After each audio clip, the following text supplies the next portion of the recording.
Hello, and welcome to Kindred Spirits Book Club, the podcast where three grown-ass ladies geek out about Anne of Green Gables and other books in the Lucy Maud Montgomery universe. I'm Reagan Duffy, and today I'm joined by my co-host Kelly Gerner and one of our favorite guests, Katie Stewart from Owl's Nest Publishing. Hi, ladies. Hello. Hi, Reagan. So, ladies, when this episode releases, we will only be a few days away from Christmas. I hope all of our listeners have reached the point in their winter holiday season where they're just enjoying the beauty of this time of year and not frantically running around malls and grocery stores for last-minute holiday preparations, but probably that will be happening. We also know that most of our listeners are women and that women often carry the burden of making magic during the holiday season. So we hope that you all are finding some time for real holiday joy and peace at this point.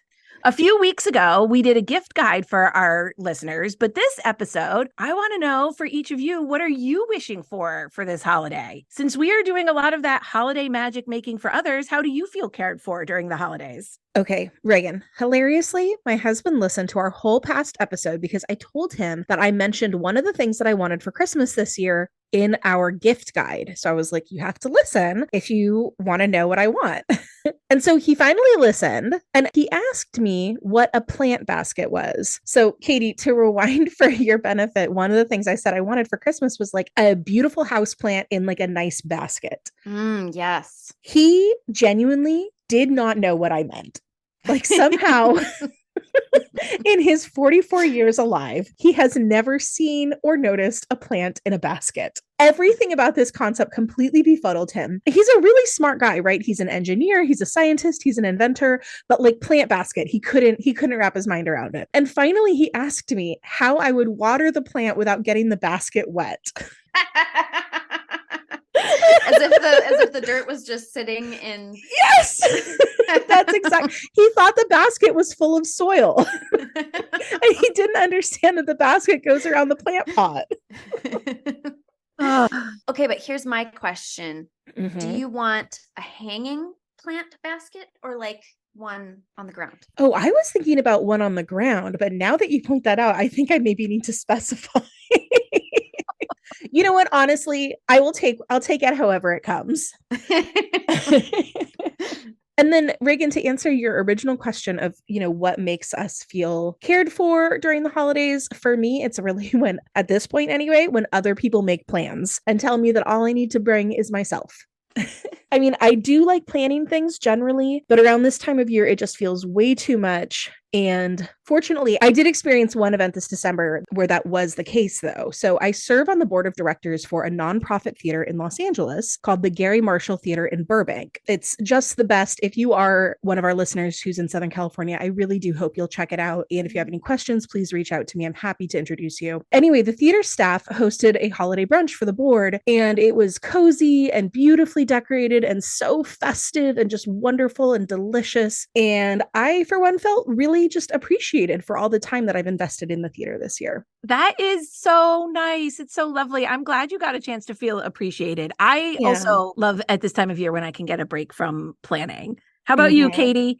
What makes you feel loved and cared for this time of year? Yeah, I also love to feel cared for and thought about. I guess, I don't know that I have a clear answer to this question because it is true that so much of the holiday planning comes down to me and making sure that all the kids have their gifts and everything's prepared for. Although I will say we are hosting my family for the first time on Christmas Eve this year. We've never hosted for any holiday. And Steve, my husband, is taking over most of the meal. He's going to smoke a ham. That's like what Good job, Steve. He's doing it.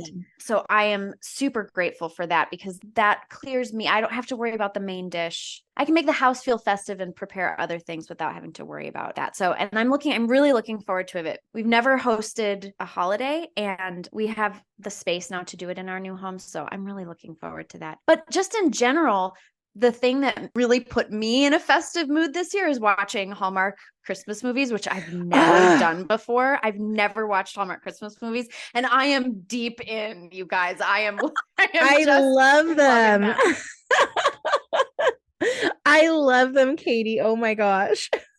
There was one that I watched the other night that actually made me cry, like legitimate, like weeping. Oh, I can tell you because I've written down my favorites so far. It was called Take Me Back for Christmas. I think it came out last year. Oh, I haven't seen that one. So I've discovered that one of my tropes that I really like in these holiday Christmas movies, it's sort of like It's a Wonderful Life kind of thing where you, in a lot of these, like they're married and then they make some sort of wish that they want their life to be different and they end up not being with their husband and they are so sad and they want to go back. Anyway, so there's like, there's like a time travel element. Time travel or parallel universe. And the one that made me so emotional, her mother had passed away in her real life. Oh my gosh, it was like really emotional. And I cried real tears. I love. So anyway, you got to watch that one. I really liked it. And I also thought like she was just such a spunky, fun character, the main character, and her acting did not feel wooden. Like sometimes I think the acting in the Hallmark Christmas movies can feel a little wooden, and she was so dynamic. So anyway, I really liked it. No, I'm with you. They're really hit or miss. I find the ones that I love are like the more sort of exotically festive the location, the better I like them. Yeah. It's funny that you kind of like find your trope that you love. Yeah. And they're kind of like picking out a romance novel a little bit in that way, where it's like, you know, the trope that you really love and you just kind of gravitate toward that. We talk about rivals to lovers all the time on this podcast, obviously, because that's Anne and Gilbert's thing. And sure enough, that is the trope that Reagan and I both love in romance novels. I would say the same applies for Hallmark movies. Yes, yes, yes. And you just may as well just lean into all of your favorites around that trope. Like, why not? Why not? Yeah. And you know what? I think that Christmas is an appropriate time for some cheese. So, you know, my husband is making fun of me ruthlessly for watching Hallmark Christmas movies, and I don't care. No. I love them and they make me feel good and happy and festive. And like kind of the whole point of Christmas, especially as adults, is nostalgia.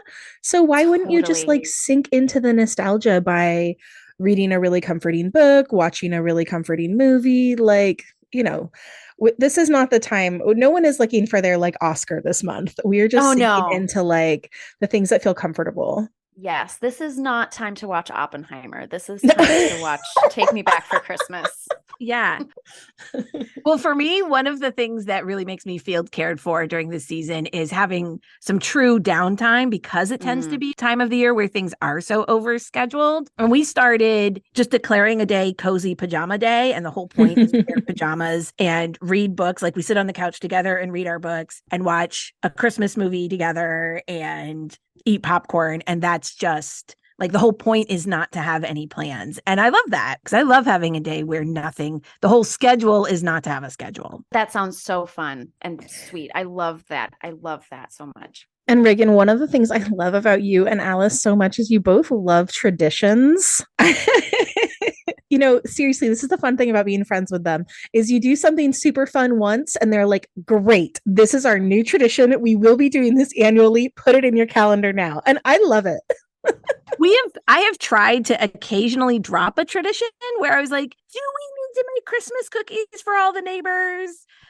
Yes. Okay. Well, because Alice is just like you. She likes traditions too. So she wants to follow through on all of it. So that's why I really like this tradition. I was like, this is great. This is the perfect tradition. I don't have to prep anything. I don't have to plan anything. All I have to do is make sure I have a book to read and we have some snacks in the cabinet. Yep. Perfect. That's the best kind of tradition where it's just relaxing. Yep, 100%.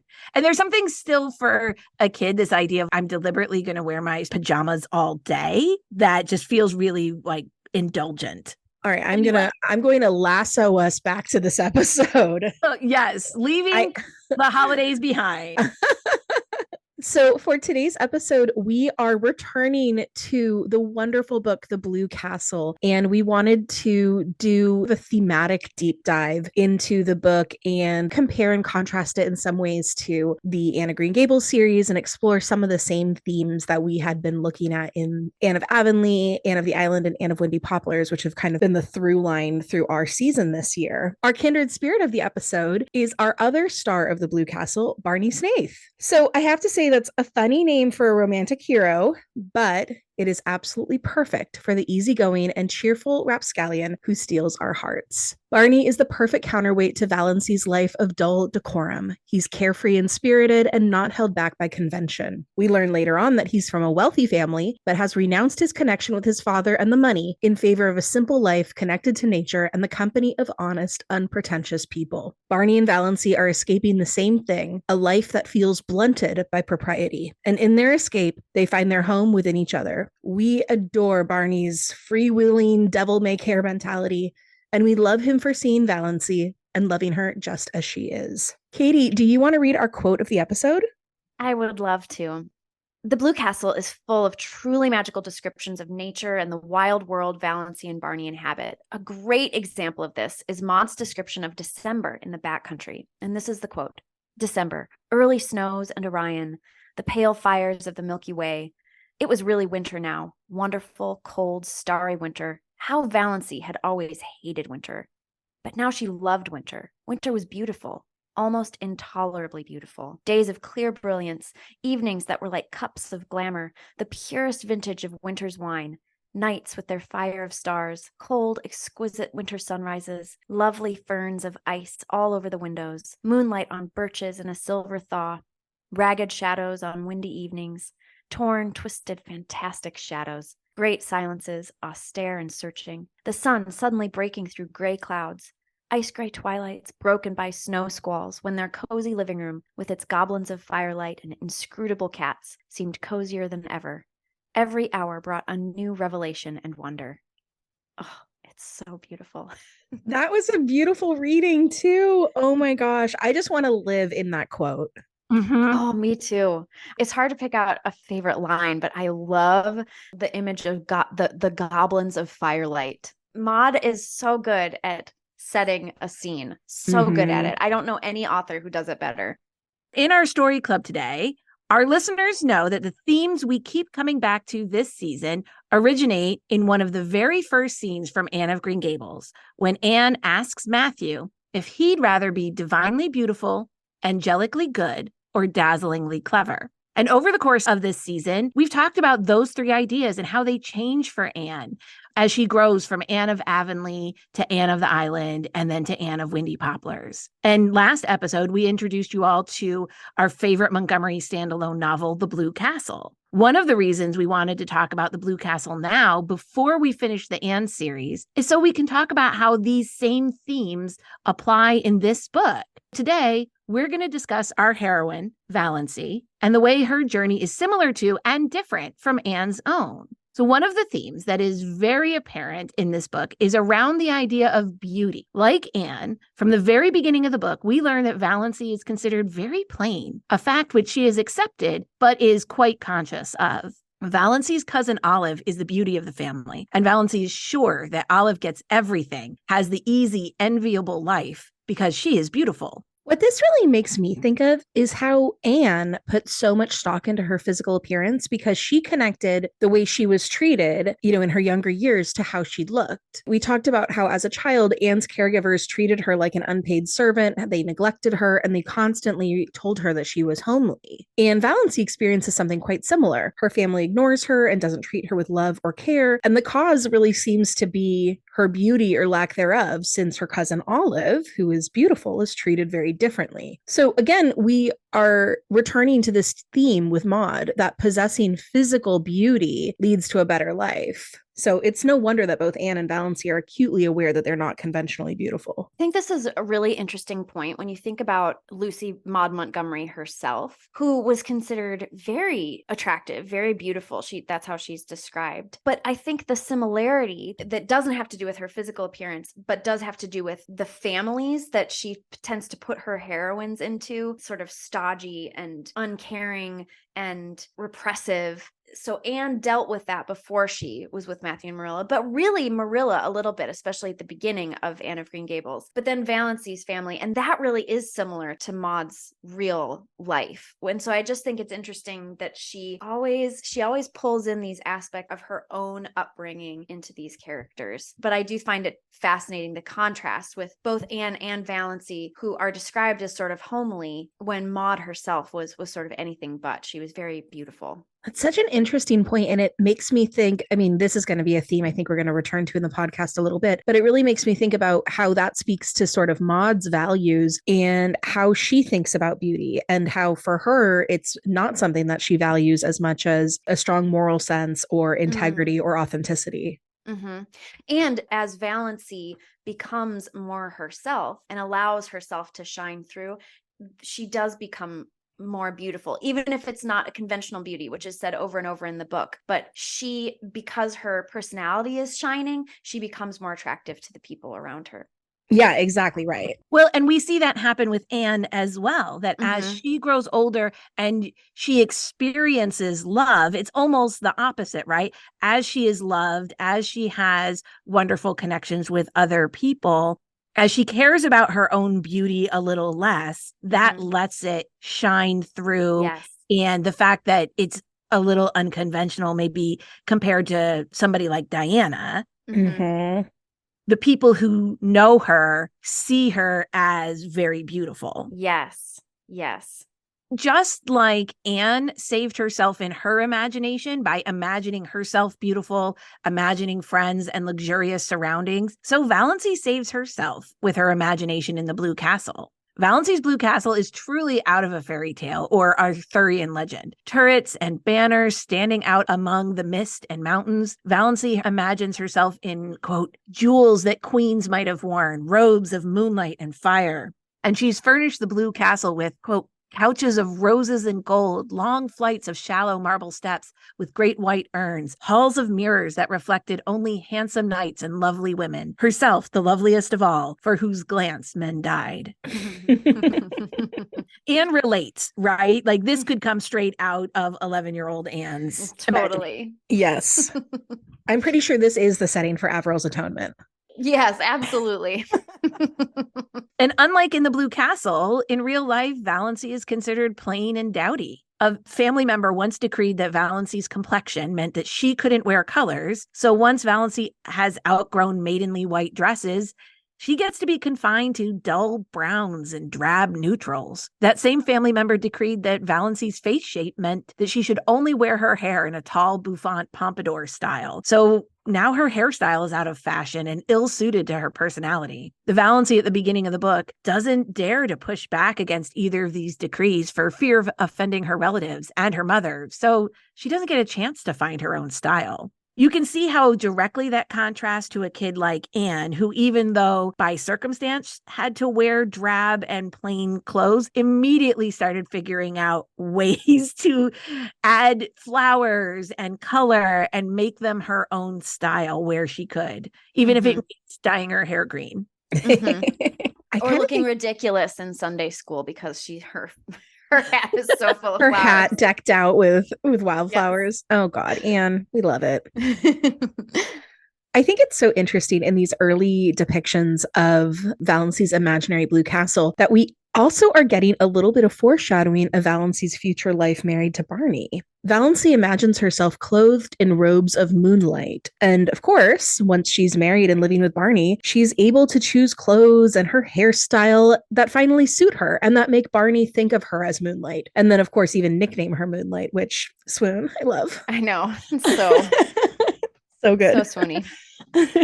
Once Valancy escapes her dreary life, we see that her supposedly plain looks were the product of a plain life. This is very much going to your point, Katie. Once she can buy the clothes she likes and wear her hair the way she prefers, she begins to look lovely. You know, Maud often describes Valancy as looking ethereal, like an elf or a fairy. And as she starts to bloom in her freedom, her beauty grows too.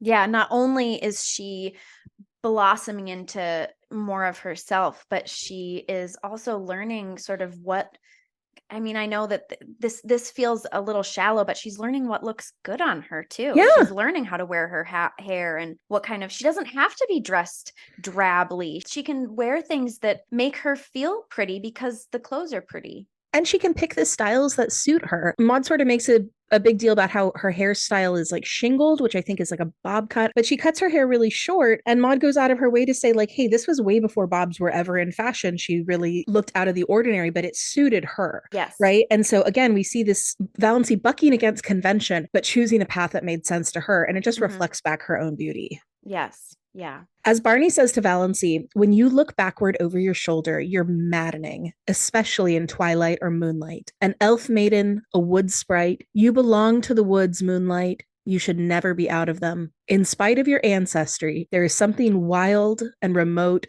and untamed about you. I want someone to say that about me. Please. Between the healing power of living so closely with nature, Barney's genuine appreciation and affection, and the freedom to dress and wear her hair, to even cut her hair as she likes, Valancy's appearance changes to the point that a noted painter of beautiful women who meets Valancy on a hike sees her as an alluring wood nymph and wants to paint her. And there's something about this moment that like could be a little cheesy, like, oh, this random man thinks she's beautiful, so it must be true. But I forgive it. I actually think the way it's written is very charming. Like the artist catches a glimpse of Valancy in a shaft of sunlight with Linnea flowers in her hair. So we're seeing again that Valancy is at her most beautiful when she is enhanced by the natural world.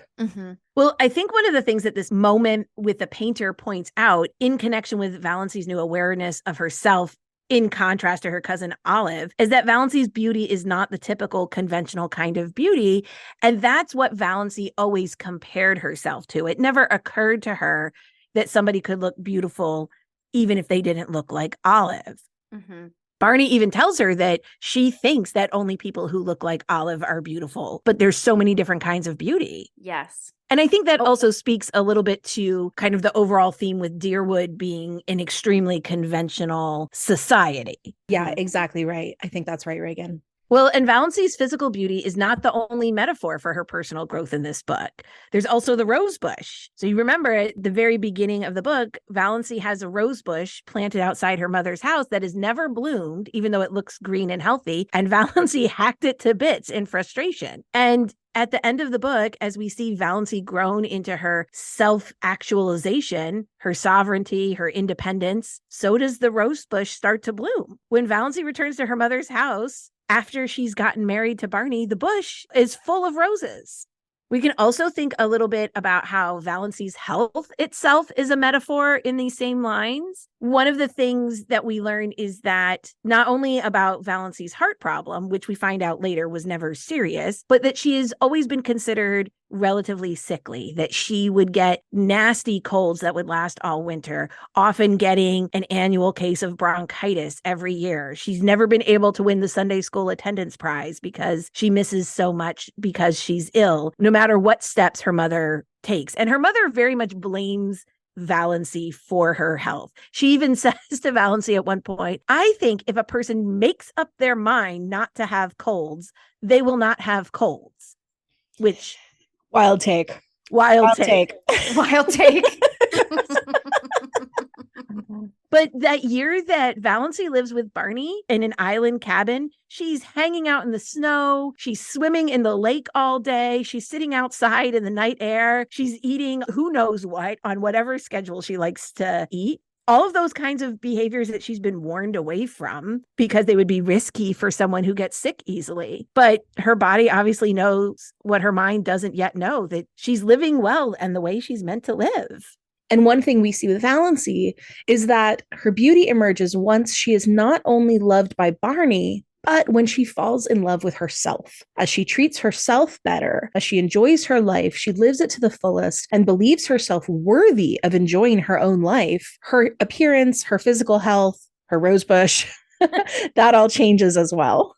We also discussed goodness as a theme in our Anne episodes. And here too, we see this theme play out in the Blue Castle in really interesting ways, I think, actually. As Valancy becomes more sure of herself and of her choices apart from those of her family, she feels that she can act independently instead of obeying her family's decrees and preserving the family reputation above all else. Compared to her family, Valancy's actions are governed by her inherent moral sense. So my question for you guys is, how do you think that Valancy's personal morality, her like authentic moral code contrasts to like what she has grown up with in Deerwood or what she's grown up with her family? Well, Well, I think it's a good question because I think her family is very Victorian sort of in their morality. And in order to be good, you have to look the part and act a certain way. It doesn't have anything to do with your heart, you know? And I think Valency is guided by her conscience. Yeah. Not by the appearance of goodness. She has integrity. You know, she says,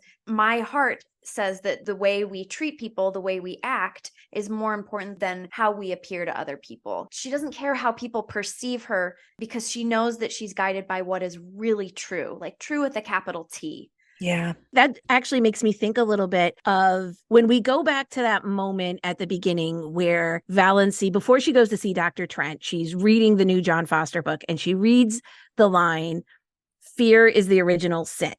Mm.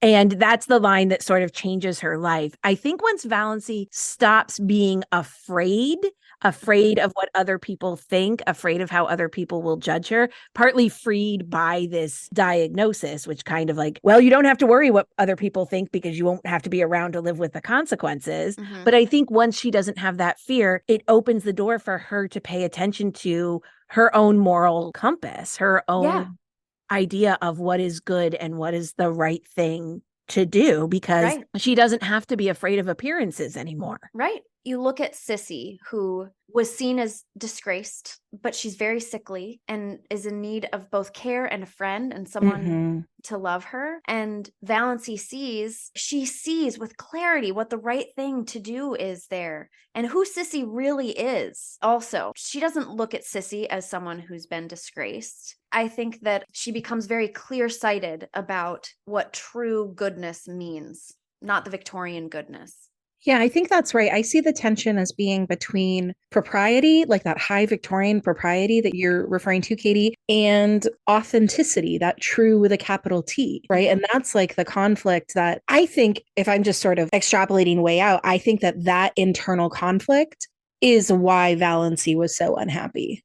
Yes. I think as a character, she's someone with an incredibly strong moral code, and living in this way that felt inauthentic to her was quite literally killing her. Yes. So Valency, with her diagnosis, she becomes freed from the bounds of propriety, freed from having to live with the consequences, as you said, Reagan. She goes to help Sissy in the last week of her life. And this is something that she goes and does, a girl from a well-known, well-regarded family in Deerwood. And this is not something that any of the other purportedly Christian families in Deerwood have ever done because of Chrissy's notorious reputation. And this also kind of shows up around Valency's experimentation with religion as well, right? She starts attending the lovely Free Methodist Church instead of the status conscious Anglican church that she and all the other Sterlings attended. So Valency's family is very conscious of how things look and what appears proper, and they're not concerned with actual goodness. Goodness for them is obedience and being mindful of how other people will perceive you. And it's not really about those deeper values.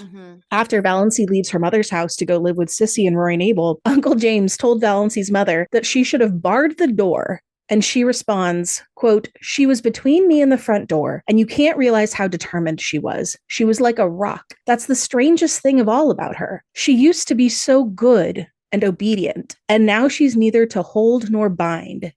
Sissy Gay is dying," she said, "and it's a shame and disgrace that she is dying in a Christian community with no one to do anything for her. Whatever she's been or done, she's a human being." When Valency's mother rebuked her by asking her if she had no regard for appearances, Valency said, "I've been keeping up appearances all my life. Now I'm going in for realities. Appearances can go hang." I love this line. I love this moment for Valency. It's a perfect example of that tension between the kind of goodness the Sterlings prize, obedience, conformity, upholding the social order, versus the kind of goodness that Valency holds in her heart. And it also makes sense that once Valency leaves the town of Deerwood to go live in the more rural area, she'd find her way to a different church. So she starts attending the Free Methodist Church. And we learned that the Free Methodist Church has simple services and fervent singing. And the church itself was a humble building with windows open to the pine woods. I can see why Valency loved this little unstuffy church. And I'm reminded of one of our favorite lines in Anne of Green Gables, when Anne scandalizes Marilla by telling her that if she really wanted to pray, she would walk out to the field or to the woods and look up into the sky and just feel a prayer.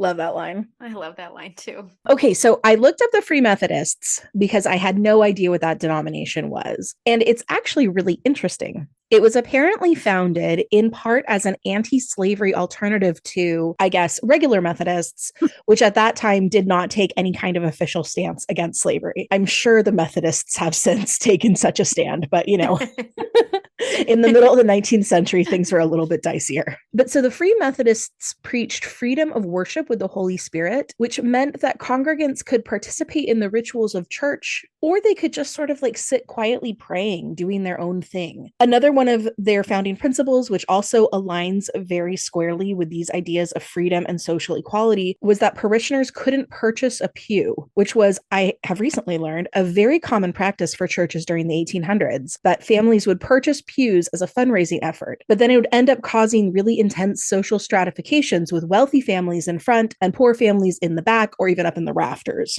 So, although Valency says she hasn't changed religions, she just likes the Free Methodist minister better. I do think that part of the comfort she finds in attending this church is that refusal to adhere to social convention. Definitely. Mm-hmm. And I think that lines up with that theme of looking through social convention to find your true ethics and morals. And that's just what Valency is totally in the process of doing throughout the Blue Castle. And she gets to stare at pine trees during church, because really nature has become Valency's church. And the works of John Foster have allowed her to hold nature in a sort of holy reverence. And once she's actually living in this like extremely rural setting with the gays and then with Barney, she becomes integrated and connected with nature on this like more spiritual level. And that goes back to, we talked a little bit about this in some of our earlier Anne episodes about the romantics and how being close to nature was to be spiritual, was to be close to God. Yes. Right? Yeah. God created nature. And so spending time in nature, being connected to the natural world, was a sort of spirituality. Mm-hmm. I mean, that's like a through line through a lot of Maud's book. And it's just definitely very big here. Mm-hmm.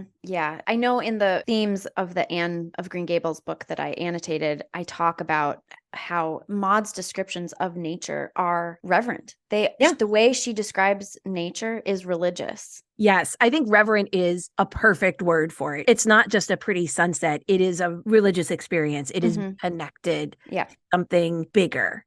Yep. It's proof of God.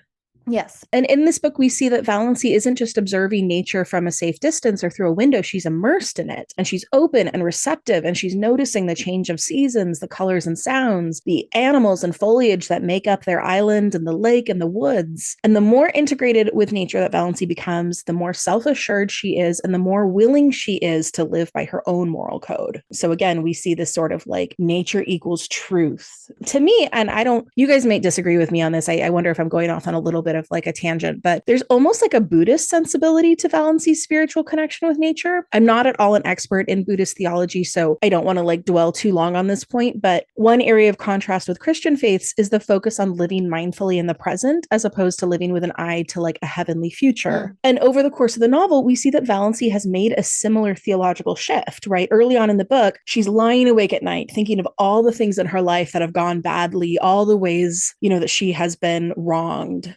And she's casting her mind forward to the future, and she sees that nothing awaits her but more drudgery and misery. But once she gets this diagnosis, and she believes she only has a year to live, she begins experimenting with living only in the moment, taking risks, saying the things she's thinking and feeling. And over the course of the book, with that time spent in nature and with Barney, she becomes very attuned to the present moment and is able to live in the moment without thinking about her painful past or worrying about an uncertain future. Mm-hmm. And even though she knows she's going to die, she's not dwelling on that at all. It has totally freed her. She's not worried about death at all. She knows it's going to happen. And she's like, it's going to happen. I'm just going to live right now, today. Yeah. And not obsessed with what comes when she dies. Yeah. Well, let's shift our gears a little bit and talk a little bit about how Valency is dazzlingly clever. So this is another area where both Valency and Anne have some interesting similarities, but they show up really differently. Both Valency and Anne are keen observers of others, very attentive to, aware of the hypocrisy and the follies of their neighbors. But while Anne can notice these things and good-naturedly laugh them off, well, as long as no one's calling her carrots, she's got her limits. Anne is very optimistic and cheerful about people. She accepts their quirks and their little hypocrisies that we all have. And mostly she just enjoys people. She even enjoys the terrible Pringle family once they let her. Mm-hmm. Valancy is really troubled by behavior she sees as small-minded, ungenerous, inauthentic. As a result of those different approaches, Anne gets along with others very easily. We've often talked about what Maud has called her genius for friendship, and Valancy struggles.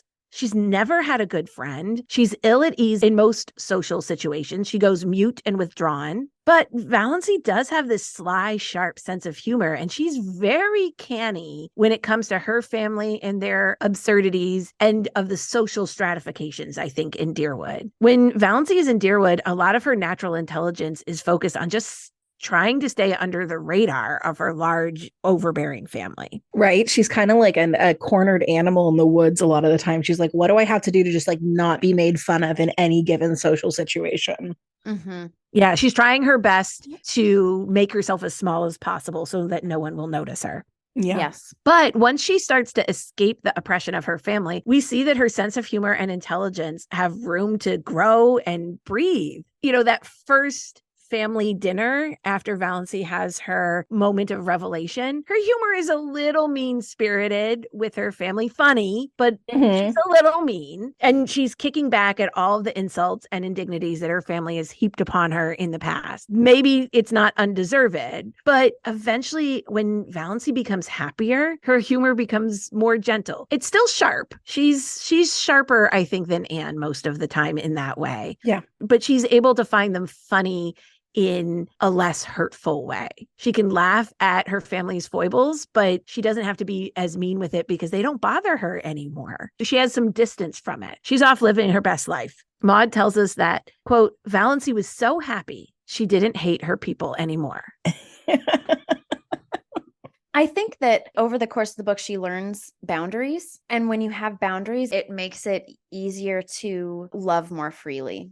Yes, because so, you're not hoping for anybody to treat you differently. Right. Because you have already drawn the boundaries that protect you. Yep. I think it's actually a really beautiful picture of her ability to still love her family and remain in her family's life, even though they were terrible to her. But because she won't let them hurt her anymore, she can still love them. She's able to she's taking responsibility for her own happiness. Yeah, she's taking responsibility for her own happiness, and she doesn't need to feel anything but at the worst pity for her family because they are not enjoying life the way they could. Exactly. And I think having that little bit of distance, I like the way that you phrase it, that it allows her to still love them in a way because she can just see them for who they are and not expect them to be anybody different.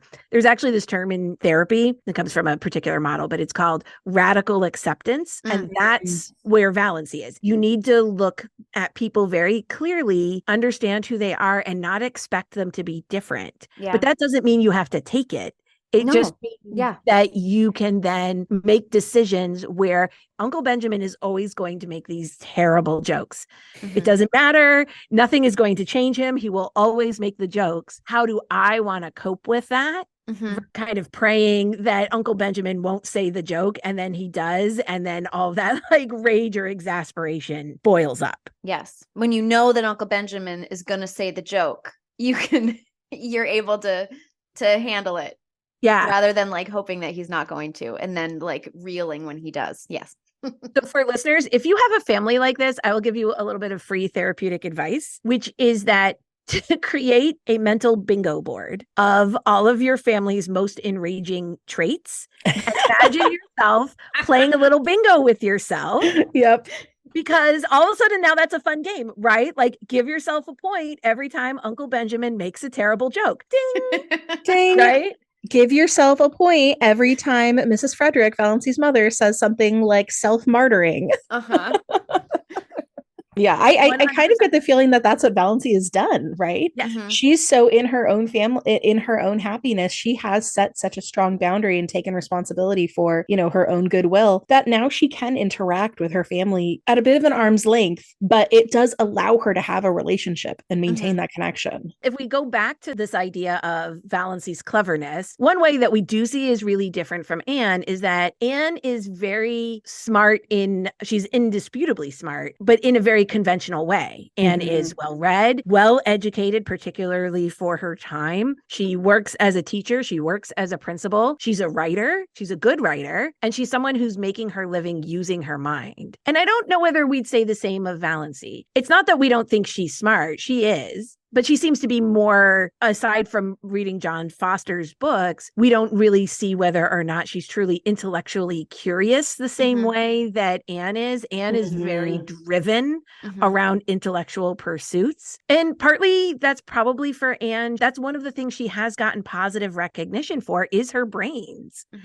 When she hasn't been able to get recognition for anything else from teachers and peers. Marilla and Matthew specifically take pride in Anne's academic accomplishments. Yeah. It seems like Valency's timidness kind of covered up her intelligence in the school setting. Her fear. She wasn't outgoing. She shrank from reciting. She freezes up when she feels like she's in the spotlight. Her family doesn't think of her as clever or capable in any way because that's not her role in the family.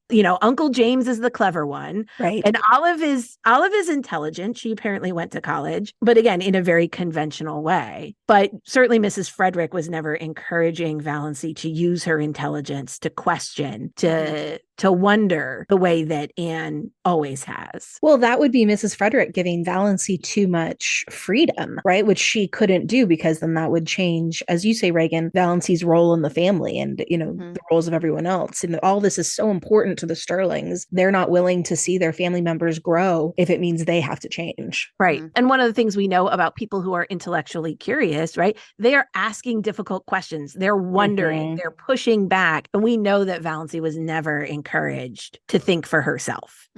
But we do see Valency's cleverness show up in the way that she can evaluate her place in Deerwood society, where she can reckon with whether or not that's something she truly wants. She develops a really strong sense of self-awareness and an awareness of the people in the community around her. Like she's got her family's number. Oh, she really does. She might not be as conventionally educated as Anne, but she does develop into truly a free thinker, someone who's willing to go against the grain if it means she's living authentically. Yeah, very much so. And this free thinking on Valency's part ends up leading to some really upsetting allegations from the Sterling family. They become convinced that she is mad, or as one uncle suspects, that she is a changeling. It's like such a funny moment. He's like, do you think she could be a changeling? And someone's like, she's 29. She is not a baby. She's a little old for that, right? Yeah. They do wonder, though, about split personalities. Right. No, they genuinely think that she's like very mentally ill, like needs to be hospitalized mentally ill. And this is an old story, unfortunately. Throughout history, when women act outside of convention, there are people around them who will decry them as mentally unstable or unwell or witches. And it's such a patronizing double standard because you have men like Barney or, the real life analogs of like Henry David Thoreau or John Muir who would go off to live in the woods, and they are celebrated as mavericks and naturalists and scientists. But women like Valency, who choose to leave genteel society behind for a life on their own terms, they're seen as sick or unstable or unable to make decisions for themselves. I think it's really telling that when Valency finally began speaking up for herself and making choices about how best to live her life, her family assumed she had gone insane. It's an interesting theme for Maud to be exploring, especially at this time in history in the early 20th century when women were fighting for suffrage and temperance. And, a lot of those battles really just came down to the right to personhood for women. So this idea of women breaking with convention would have been very much in the zeitgeist at this time. And it makes a lot of sense that Maud wanted to examine it more closely in her writing. And I just want to point out that she did, in many respects, she did this with Anne as well, too. Oh, yeah. A lot of the women, so Maud focuses on partially, I think probably because it's what she knew, she focuses on small town life, close knit, enmeshed communities, and the lives of women and girls. And she always puts in her stories women who do buck convention. I mean, even in Anne of Green Gables, there's that quote from Mrs. Lynde when the prime minister comes to town, and Mrs. Lynde says, what a blessed change it would be if women were allowed the right to vote. I mean, she puts these sort of very early feminist ideas in her books. I just think this is a fascinating thing to think about. And with Valancy, we see a similar sort of coming into her own, learning how to speak up for herself, to not just to the women in her life, but also to the men in her life. Yes. She learns to have a voice and to claim her personhood. Well, and there is a version of this book, maybe not the one that Maud would have written, where it goes much darker, right? Because one of the things that happens after that disastrous family dinner is Uncle James goes to Dr. Marsh and wants Valancy committed. He apparently also goes to his lawyer, and both of them are like, no. Like, that's dumb. Yeah, you can't have a woman committed because she backtalked you at the table, which is great that they said that, because many other doctors and lawyers at the time would have given them different advice. Yeah. A woman would kind of start speaking up for herself, or like even worse, maybe she is playing the game entirely and doing everything she's supposed to do, and the husband just gets tired of her and wants to marry someone else, so has her committed. There's, tons of stories like that historically, unfortunately. And I think the fact that Maud is even sort of like scratching the surface of that here, tapping on the window here, she is speaking to this injustice that women were experiencing. Right. She plays it for comedy, but there is a darker layer underneath it that in a different book would have looked different. Oh, yeah. But she's also like very much writing in convention with other women writers in the late 19th and early 20th centuries, right? We are getting a ton of these kind of stories of women who suddenly woke up and realized they couldn't live the lives that were prescribed for them anymore. And then, of course, the people around them basically treating them like they had gone insane or were monsters or untrustworthy or unsafe. We've seen this trope in some other books we've discussed on the podcast, like Charlotte Perkins Gilman's The Yellow Wallpaper and Kate Chopin's The Awakening. Both of those were published in the 1890s, about 30 years before The Blue Castle. The Awakening especially is a really interesting comp to The Blue Castle. It ends really tragically, but it's a story where the protagonist leaves her life of comfort and wealth behind. She even leaves her children behind, which like at the time, completely unheard of, in search of a greater connection with nature, a greater connection with her own physicality and with her own identity. I mean, that book was shocking when it was published and banned all over the place. But if you read it now with a contemporary perspective, it is kind of, Reagan, what you're talking about, like the darker side of The Blue Castle, the book that wasn't published that Maud could have told. It's a great book. You guys are absolutely right. It was a book that could have been told. I mean, I'm glad we got the book that we did. Yes, of course. Oh my gosh.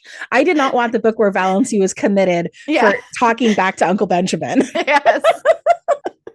But we could have had that book, and Maud absolutely knew that we could have had that book. And I think that she put the Uncle Benjamin character in there and, teased that idea because she knew this was happening. She knew this was a reality for women. And she knew that for a woman to make the choice to live outside of conventional society came with like really dire consequences. So that theme also shows up in Zora Neale Hurston's Their Eyes Were Watching God. Have you guys read this book recently, or have you read it like in school? I read it in college. Yeah. It's been a while, but I read it in college. I'd love to read it again. I freaking love this book. And I was thinking about it a lot while I was doing this reread of The Blue Castle. They're not perfect read-alikes, but there's so much that is going on in Their Eyes Were Watching God that's also happening in The Blue Castle. It's such an incredible book, right? So it has a lot about nature and personhood and love, and it just like ratchets all of that up to 1,000. And then, of course, there's that additional impact about being about Black people living in the American South in the early 20th century and all of the, of course, racism and violence and danger that entails. I mean, Their Eyes Were Watching God, it's such a marvel because it is somehow wildly romantic and deeply unsettling and just gorgeous throughout. Every page, there's some line that's just going to knock your socks off. And then there's like high romance and high drama. It's great. But at any rate, like Valancy in The Blue Castle, Jamie in Their Eyes Were Watching God makes that choice to leave a life of comfort and status for love, for a true connection with herself and with a true connection with the natural world. Like Valency, Janie is the subject of gossip and speculation, but she's off living her best life. And just like Valency's rosebush, Janie's growth and self-determination are symbolized by a pear tree in bloom. So they really are like analogous in some interesting ways. Do you remember when that book was written? Early 1930s. So a few years after Blue Castle. Okay. Yeah. That's so interesting. Those parallels are so interesting. Yeah, they're really doing a lot of the same work. I mean, Zora Neale Hurston's book, I think, is a lot richer than the Blue Castle. Yes, no shade to the Blue Castle at all, but it's, it's a different kind of book. But again, a lot of these themes are showing up in similar ways. Well, probably speaks a lot to what our women's consciousness around what was happening on a societal level, what that conversation was starting to be. I think it's also interesting. So we have Their Eyes Were Watching God, which was very literary, and The Blue Castle, which of course is a beautiful, I would argue, literary read, but it's more fluffy. Yeah, it's more of like popular fiction. Yes. Yeah. But I guarantee you these ideas that she was putting into this novel were resonating with women. And of course, men weren't reading these books, and they would probably have been, shocked to discover the ideas that were being incorporated into this popular fiction. Well, that leads us right into talking about one of our favorite ways that the Blue Castle shares DNA with the Anne books, which is romance. Yes. So while Anne and Gilbert is the slowest of slow burns, Blue Castle is a self-contained, perfectly sweet romance all on its own. It all takes place in slightly over a year. So let's talk about Valency and Barney's romance. So in some ways, this is very much the opposite of Anne and Gilbert, right? Anne and Gilbert start out with Gilbert noticing Anne, and their first interactions are prickly and fractious. And then they're academic rivals to friends, to one friend wanting more romance than the other friend, until eventually, finally, to lovers. And as we've discussed at length, it's a long, slow burn for Anne. I mean, Gilbert was there right away. Gilbert got it.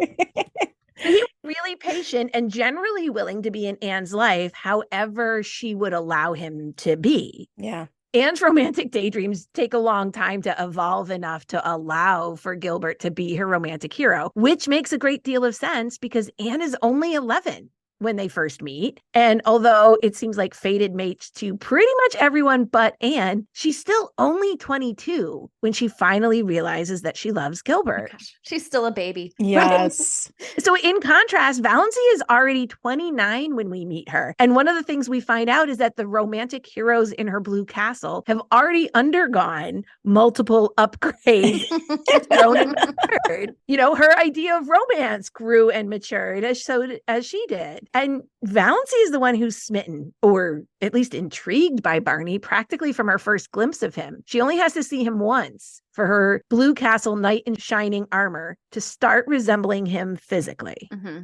Okay. Question for you guys about this. Do you think that when Valency's Blue Castle knight began resembling Barney, that Valency herself had made the connection to like the real life Barney Snaith? Would Valency have thought of herself as like having a crush on him? Or do we think she was like totally unconscious about her own interest in Barney? I think she was unconscious of it, but I do think that she was intrigued about him. And I think partly it reminds me of when Anne, the famous quote when she's talking about the man she wants to fall in love with, and she says that she wouldn't like him to be truly wicked, but she would like it if he could be wicked and wouldn't.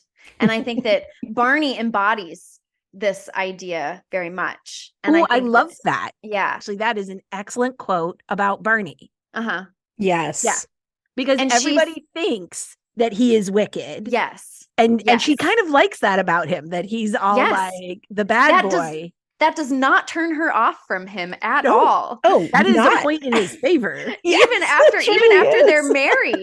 they're married, she's sure that he is embroiled in some sort of scandal still. But yeah, so it's definitely not a turn off for her. Yeah. Yeah. She's fine with it.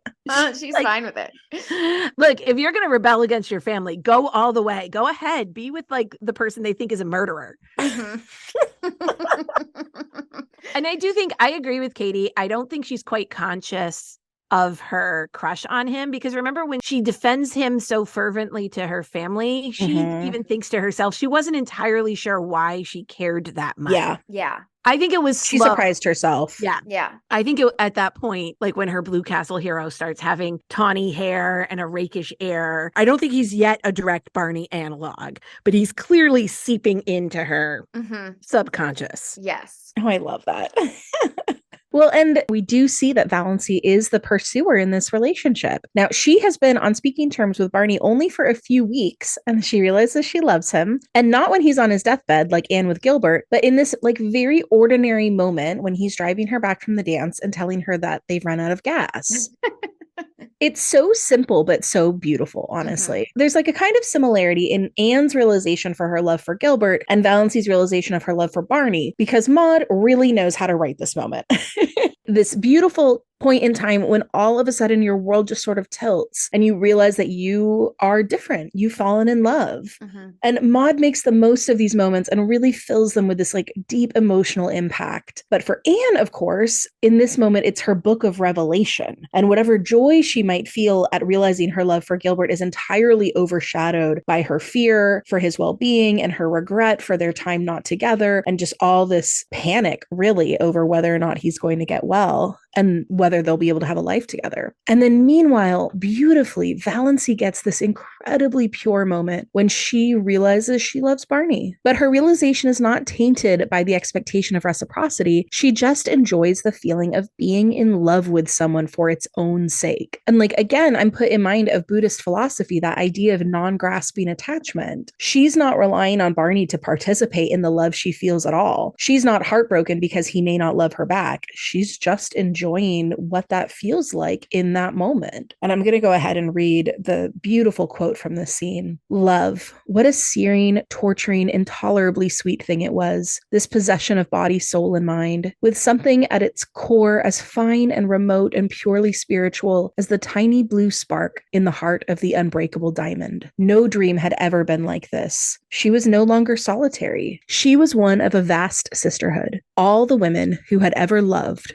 in the world. Barney need never know it, though she would not in the least have minded his knowing. But she knew it, and it made a tremendous difference to her. Just to love. She did not ask to be loved. It was rapture enough just to sit there beside him in silence, alone in the summer night, in the white splendor of moonshine, with the wind blowing down on them out of the pine woods. Oh, I love it. Yeah.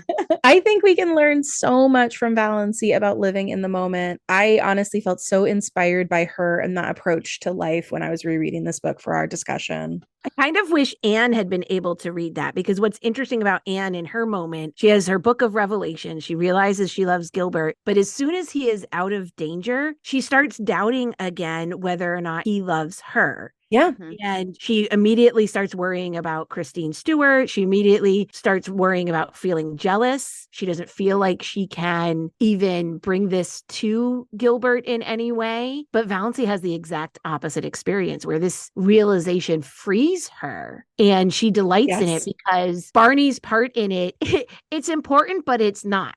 She loves him for who he is, and that is enough for her. I'm going to skip ahead though, because this changes at the end of the book when she realizes that she's not really going to die. Right. And then that's when she has a crisis. But again, it's not really about his feelings for her in that she needs him to love her. It's that she feels like she has trapped him. Right. And she's worried about the ethics of it. Right. And she doesn't want him to feel, she's afraid that he's going to feel obligated to stay with her because he's a good person. Yes. Well, here's also the thing I think about it, right? Like the big difference is that when she has this moment that she realizes she loves Barney, she is free because she doesn't have to live with the consequences of whether or not it's ever requited. Yes. Whether, no matter what happens, it doesn't matter. Right. Right. Because she's not going to be around. And once that changes, once she realizes that, oh no, then she starts wondering whether or not it was really true, this experience. Was it ethical? Yes. She worries about what that means for Barney, right? That he didn't agree. Yeah, right? He agreed to marry her for a year, not for forever. I see too here in this moment some of what we were talking about before, what Katie brought up about boundaries. Just as Valancy doesn't feel responsible for how her parents are going to react to her, she doesn't feel responsible for how Barney is going to react to her love. It's not important to her. She's just feeling her feelings. Yeah. And so when she proposes to him, she's also surprisingly unself-conscious. I mean, this woman who's lived the first 29 years of her life in this constant state of fear and anguish of what people think of her, flat out asks Barney to marry her with no preamble. Yeah. Which goes back to that quote at the very beginning about fear too. She's able to say directly to Barney that she's crazy about him. She wants to spend the last couple of months of her life happy and free and with him. Whatever Barney does with the proposal is not really something she's worried about. She just wants to be open and honest about it. And after they do marry, Barney is the one who has to come to the realization that he loves Valancy. And this happens for, much like Anne, right? Realizing that she loves Gilbert. It's in small bits at a time. He realizes how happy he is to come home and find Valancy waiting for him. He realizes he enjoys her company on his nature rambles in quiet evenings at home. But his love is crystallized in the moment of the train bearing down on Valancy trapped on the rail. The revelation that he cannot live without her just clangs like a thunderclap in his soul. Because, of course, Maud loves to remind her characters that they are actually in love with these like moments of peril. Yes. Gilbert and Anne, yeah. Yep. Well, and that's the thing for Anne, right? She resisted love and she resisted romance, true love and romance for a long time, not just with Gilbert, but with anyone. And if we think about the difference in age between Anne and Valancy, that resonates, right? Anne needs time to be herself, to gradually be ready for the vulnerability of love. Valancy, once she has that freedom of her death sentence, can throw herself headlong into love. Vulnerability is a much easier risk to take when you don't have to worry so much about the consequences. Yeah. For Anne, love was the culmination of her growth arc in many ways. And for Valancy, love is the vehicle for much of her growth. In loving Barney, Valancy becomes more of herself. Being able to give away her love is fulfilling and freeing for Valancy, allowing her to love herself. Anne has the luxury of time that Valancy doesn't think that she has. Anne has to become herself before she can allow herself that vulnerability of truly admitting that she loves Gilbert, a real person, not an imaginary one. Yeah, I love what you said, Reagan, about for Valancy, love is the vehicle for her growth. That's really, really beautifully put and such a keen observation here. It just makes me think about how we've been talking a lot about Valancy's like self-actualization, but her self-actualization is often very self-sacrificial in so many ways. It's like when you give a gift, it's always better to give than to receive. And Valancy is really living her self-actualization is really living that out in every aspect of her life. And I think that's one of the things that makes her childhood so different from Anne's, because one of the things we see that's so remarkable about Anne as a young child is how immediately she has so much love to give. She just needed a place to put it. She had all of these imaginary friends that were the recipients of her love. And once she had even the smallest chance of a real friend, she threw herself into love. She loved Matthew by the time they got home from that drive. She already knew he was a kindred spirit. She sees kindred spirits everywhere, whereas Valancy has never felt that kind of connection with anyone. Yes. She hasn't known the joy of being able to give away love until maybe her time with Sissy is sort of the first. Yes.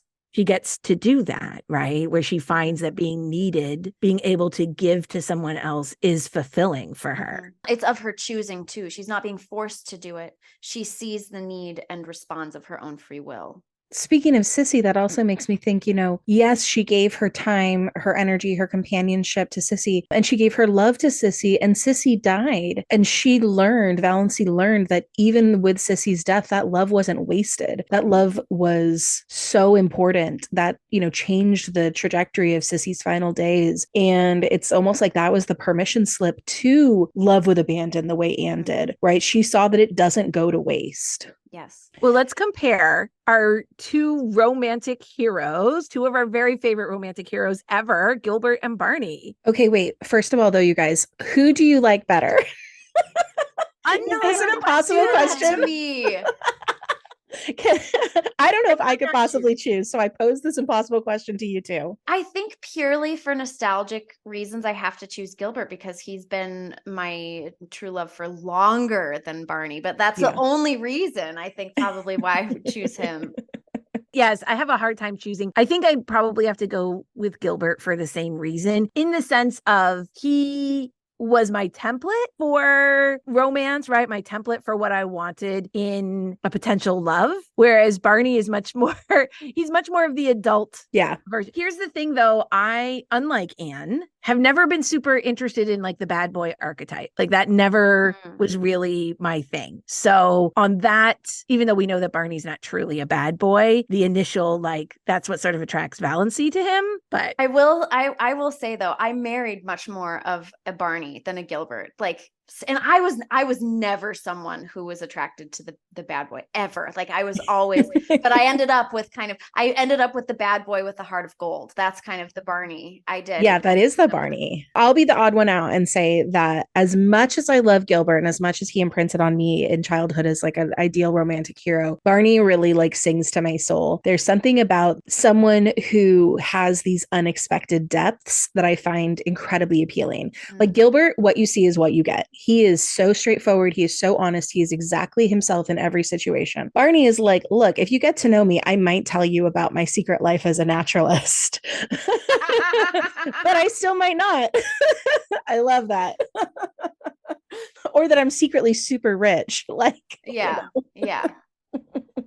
So Gilbert is a golden boy in Avonlea, right? He's adored, a leader among his peers. He's intelligent. He isn't threatened by Anne's intelligence. And in fact, it spurs him to greater academic heights. He's very secure in his place in the world. And while we don't know a lot about his family from the books, it's inferred that he does come from a loving home with both parents, even though his father has experienced some health challenges. His parents aren't rich, since we know Gilbert has to work hard to earn money and scholarships for college and medical school. And Gilbert has a rock solid work ethic that never wavers. He's known he wanted to be a doctor for years. He works tirelessly toward that goal. Anne is his only love. He is never ever tempted by anyone else, regardless of what a certain miniseries may try to convince us of.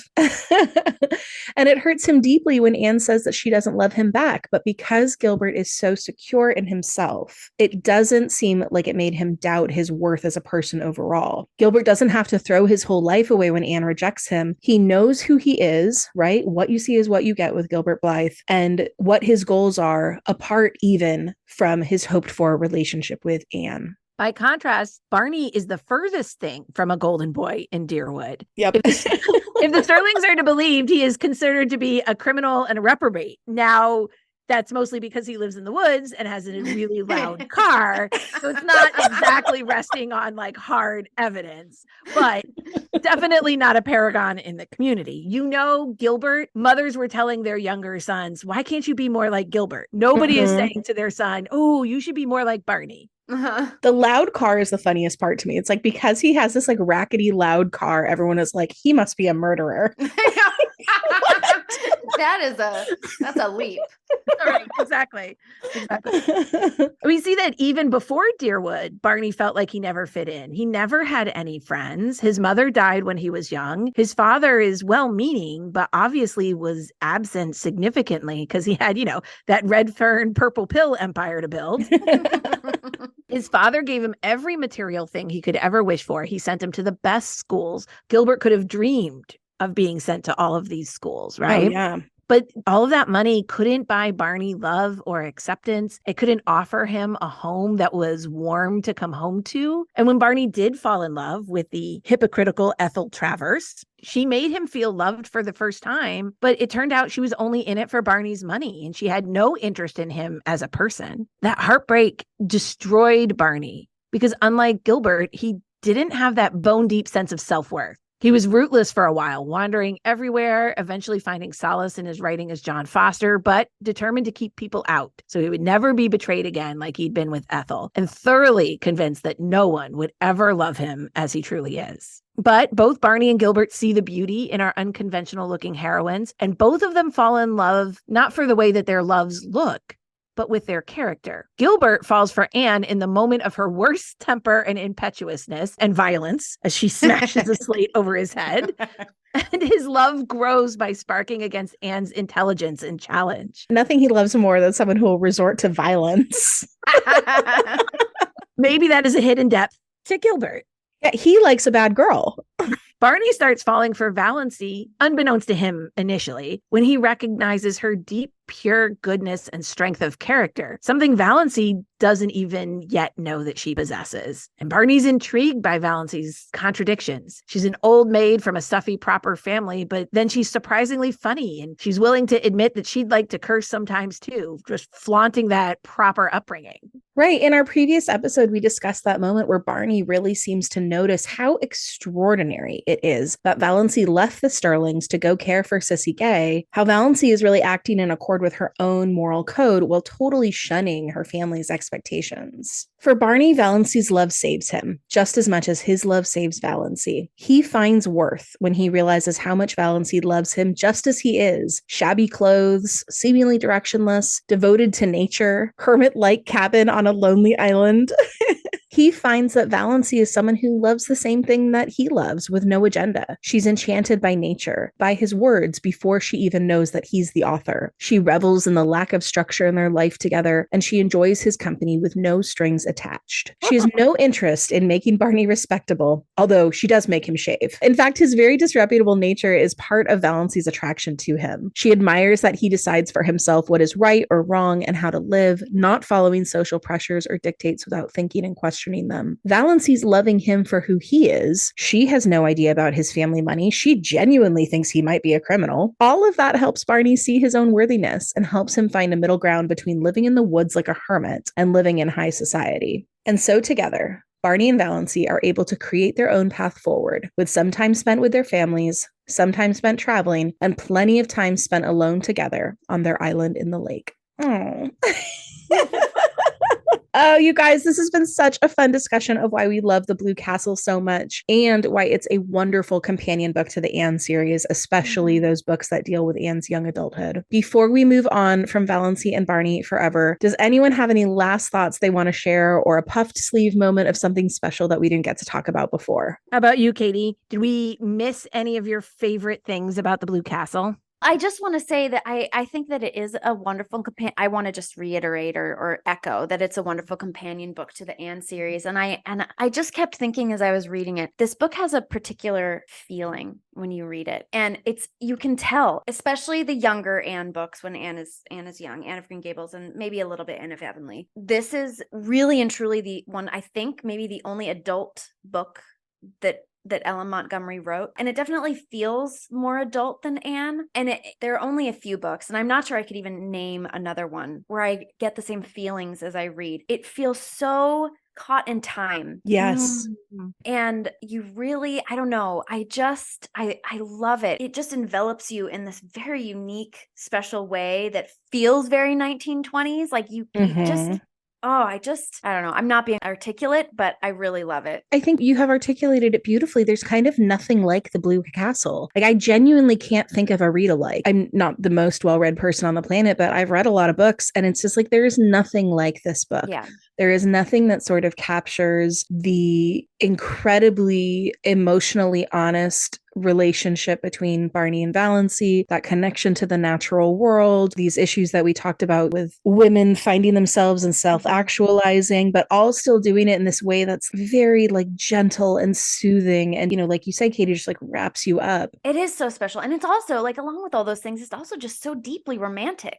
Like, it's so just swoony and just makes you feel all of the things. And I was reading my Goodreads review of it today, and I guess the first time I read it, I cried multiple times in the book. I didn't cry this so time, did I. but it's just such an emotional ride, not only because of what Valancy goes through, but also just the journey that she and Barney take together, like a real true romance. And I love it. It touches that idea that we all want to be seen for who we are and loved truly for who we are. And they have such this lovely unforced relationship with this idea of we have no agenda for each other. We just genuinely enjoy each other's company. It's so simple, but it's very profound. It is.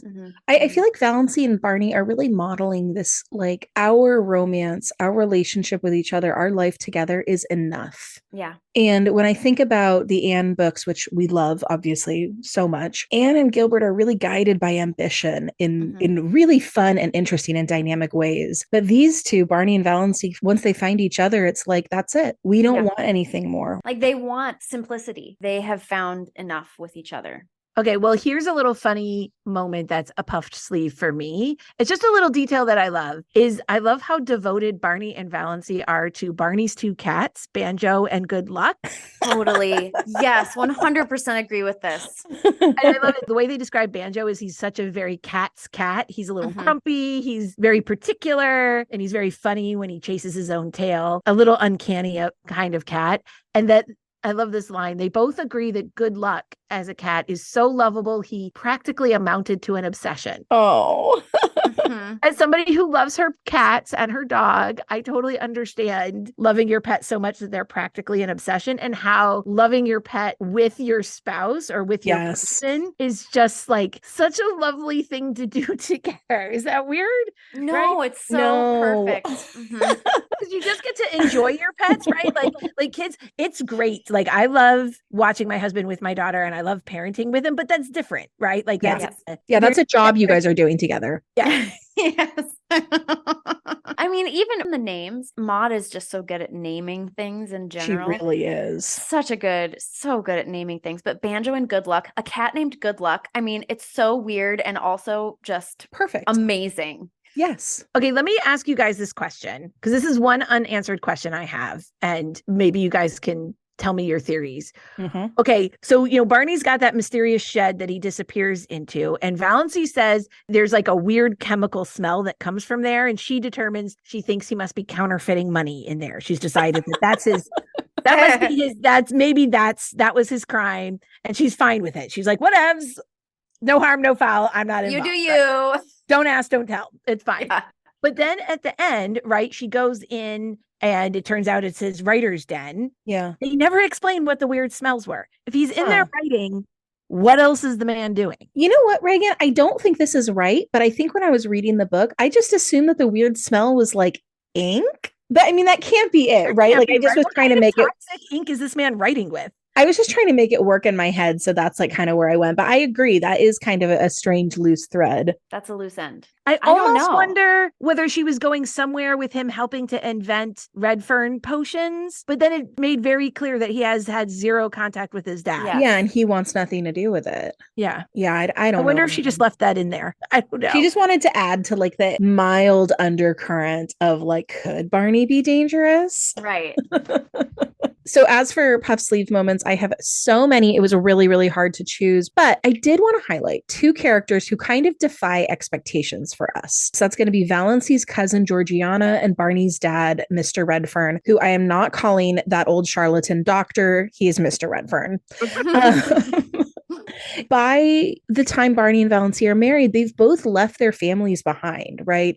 They've kind of gone no contact. And yet these two find ways to hold on to them. Cousin Georgiana gives Valency a lovely quilt as a wedding present. It's a candlewick pattern quilt, which I have no idea what that looks like, but it sounds charming. And then, of course, Mr. Redfern finds Barney out in the woods and welcomes Valency with open arms. So you see that there is goodness in these people, right? There are goodness in the people around Barney and Valency, even if the like larger institutions or the larger societies that they represent are problematic. I love that. I think that's a good point, because cousin Georgiana actually can do for Valency something her mother refuses to do, right? Like she acknowledges her marriage and she wishes good things. She's giving her this quilt because she's wishing a good thing for Valency. I want you to be happy. And a quilt is a traditional present. So here's a lovely quilt. I think that's wonderful. So as usual, we're going to finish with our Inspired By segment. And this time, of course, we will be inspired by Valency and Barney. For me, I'm going to be recommending the Perfumer Imaginary Authors. They don't just have perfume, they also have soap and candles. So it's right up our alley. So all of their fragrances are inspired by, you guessed it, imaginary authors. And each fragrance comes with a story that's very specific to a time and place. And the perfume that really reminds me of the Blue Castle is called Cape Heartache, which is inspired by an imaginary American naturalist author. The design on the bottle is very Victorian and it's gorgeous and just like very, very Blue Castle-y. Some of the like fragrance notes are Douglas fir and pine resin and western hemlock and strawberry and mountain fog. I mean, Oh this my is God, like that's like yes, it's like Blue Castle in a bottle. So definitely check this one out. These perfumes are a little expensive for a blind buy. They're about $100 a piece, but you can get a sampler set online and smell all of their delicious fragrances. Well, for my inspired by, I was thinking of nature and John Foster's books and how those saved Valency. So, of course, I'd love to recommend A Beautiful Natural Getaway to get back in touch with living in the moment. But if you can't get out to do that right now, especially during the winter season, I thought I'd recommend a writer who writes about the natural world, which is Bill Bryson. And his book, A Walk in the Woods, which is about his experience of walking the Appalachian Trail, will also make you laugh out loud. So that's maybe not John Foster-ish. I think John Foster took himself quite seriously. And Bill Bryson does not. But he also writes a lot of other kind of travel, natural world books. Yes, he has these like travel books, but he also has these sort of general interest books. So he's got that science book. One of my favorite books by him is called The Mother Tongue. Mother Tongue. I love Mother Tongue so much. But yeah, his travel writing too. That is a great recommendation. I'm going to say, so this book takes place outside of Toronto. So I live in Wisconsin, which, it's not exactly by Toronto, but it's, if you go up north in Wisconsin, or northern Wisconsin, northern Minnesota, it's a very similar feel. People will like deck you out for your canoe trip in the Boundary Waters. So that's what I'm going to say. And just rent a cabin in northern Wisconsin in the Northwoods, and you'll get a feel for it. It's amazing. You can have this experience, everyone. You can have your own Blue Castle summer, rent a cabin, right? Go canoeing. You can have a very similar type of experience. You could maybe find your own Barney. There are a lot of lumberjacky kind of yes, rapscallions in Wisconsin. Exactly. And if you do, we want to know about that, please.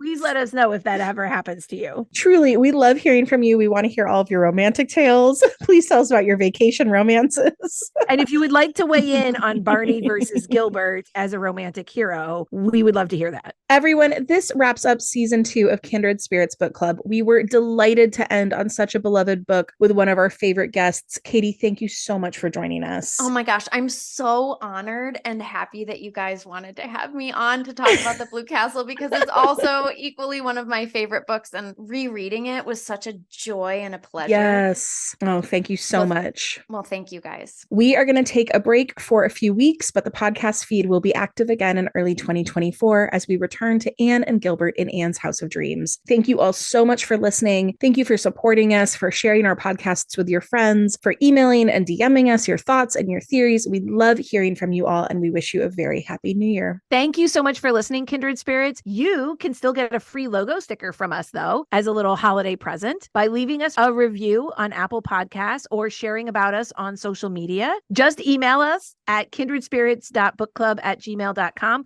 or you can message us on Instagram at kindredspirits.bookclub to tell us that you did that. Even if you don't want a sticker, leave us a rating or review or share about us. It really helps other Kindred Spirits find us. Bye, everybody.